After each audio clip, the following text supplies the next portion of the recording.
a man doesn't invest into you, if a man doesn't pay for dinner dates or your bills or your rent or your nails or your hair, and he doesn't even spend a single dime on you, this man does not love you. This man is saving money for his dream girl to come along while he's piggybacking off you, your resources, your time, your existence, and your money. I'm gonna tell you why I know that he doesn't love you if he doesn't spend money on you while I'm unboxing my new lipstick. If a man truly is in love with you, he will want to invest into you. He wants to provide and protect you. He wants to nurture you and your feminine energy. How does he do it? By spending money on you, by looking after you emotionally, mentally, financially, spiritually. He wants to make you a better person.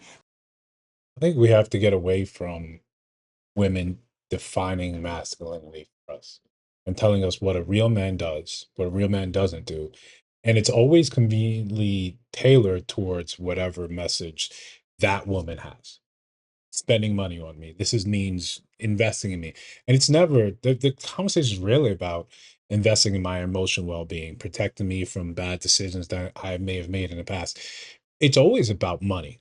It's always about money on these apps. That's the sole purpose of what men are here to do on this planet, to protect and nurture women. Because what do? We carry the portal to life. We become mothers, we look after the children. While we're looking after the children, the man needs to protect us. Now, we don't live in Stone Age times anymore. So our priorities and the resources a man needs to provide have changed. We're not necessarily looking for the fittest guy anymore that can box away a saber-toothed tiger, but we're looking for a man that is financially secure and financially ambitious to Just the same as she's saying that a man's purpose is procreation. I think that's what the leap she was trying to make to make that make sense, to make her point. But just like she just finished saying, we don't live in the Stone Age anymore. So if a man, and there's always a large subset of group that's like, yeah, I don't want to have kids. Is his purpose now still a woman? Should he now provide? Should that be like, if I don't want to have kids, do I now have to provide for you financially? Or or if you're too old to have kids, does that does that get me off the hook of financial provision?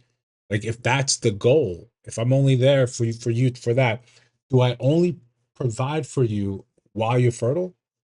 Like, I again, when we allow women to sort of set the tone and make the definition of what masculinity is, I think this is what we end up being left with.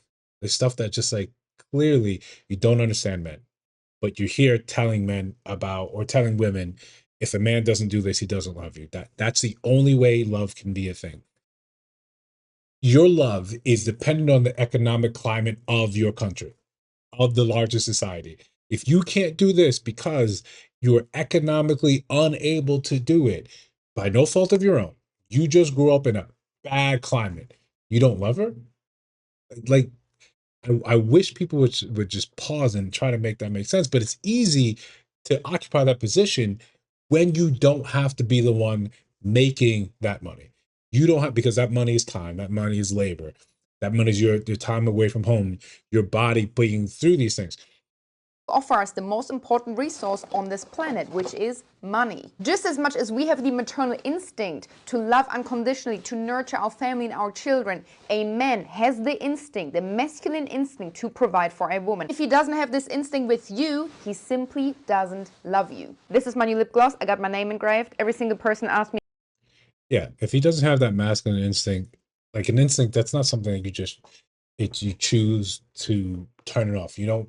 Your instinct is fly to flight or freeze. You don't get to just turn it off whenever you want. It's instinctual. It's out of your control. If you have the, yeah, men, we want to provide. I think for the most part we do. If we don't want to provide for you, you could be insufferable. You could absolutely be insufferable. You could go from being someone we want to provide for to someone we don't want to provide for. Like, you can override some of these things, but instinct is instinct. I want to provide, I want to protect, but I'm overriding it because what you're saying doesn't make any sense. You want me to basically reduce my life's purpose to taking care of you. And just because you're a woman, just because you maybe you can give birth. It again, this men are starting to ask a very real question. What am I getting out of this?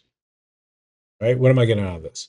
Because especially as more, the rise of single mothers, if I'm with you and I can't have a kid, but you expect this provision, and you have multiple kids, you expect me to do this, but what am I getting out of this? Attitude, derision, like, hate. And of course, this is not all women. This is not. We're not talking about all. We're focusing on those that get over here and make those sort of claims that men are only good for what they can provide, be it a physical thing or, like she said, the most important thing, money. I Again, this is an easy thing for men to see and evaluate and just walk around. Just walk around. Let her find whomever decides that this is worth this attention. Just I hope it's none of you. Guys, let me know what you think in the comments.